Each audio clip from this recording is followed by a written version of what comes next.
The West Nile virus. The West Nile virus is the leading cause of mosquito-borne illness in the U.S. The virus is today found commonly in Africa, Europe, the Middle East, North America, and West Asia.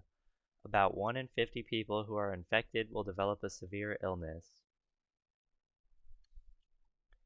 Characteristics. The virus is single-stranded RNA virus. It's enveloped in a lipid membrane.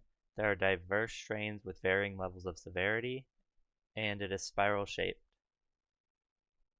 Some ways of transmission are that it's transmitted through infected mosquitoes.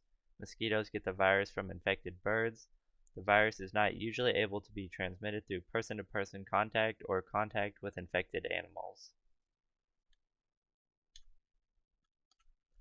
Some common hosts of the virus are birds, mosquitoes, horses, and humans.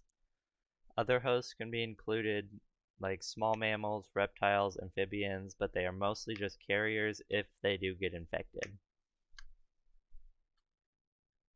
Some common symptoms will include a fever, headache, body ache, nausea, fatigue, and rarely a skin rash. Some more rare symptoms include brain inflammation, paralysis, coma, or vision loss. And the main body parts that will be affected would be your nervous system and your muscles.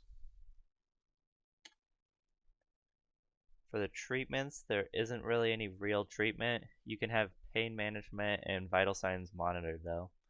In severe cases, you could be put on mechanical ventilation.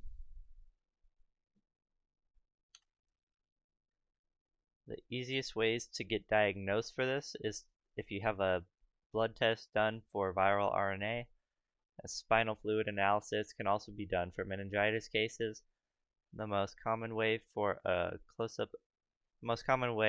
close-up of blood in tubes or a doctor simply looking at the patient's symptoms and determining farther from there. There aren't any real ways to prevent getting the virus, but the easiest way is to use mosquito repellent since they are the main carrier for the disease. You can also wear long-sleeve shirts and pants to help keep them away, and there are no real vaccines that you can get to help with the virus. Some complications that can be long-lasting for you. It would be in severe cases, it could lead to permanent brain damage, paralysis, or potentially, if you're unlucky, increased risk of death, especially in the elderly. And some of the things I learned is that it's one of the most common illnesses transported by mosquitoes. You should always wear mosquito repellent when possible. You should find medical attention if you have any symptoms. And that's the sources.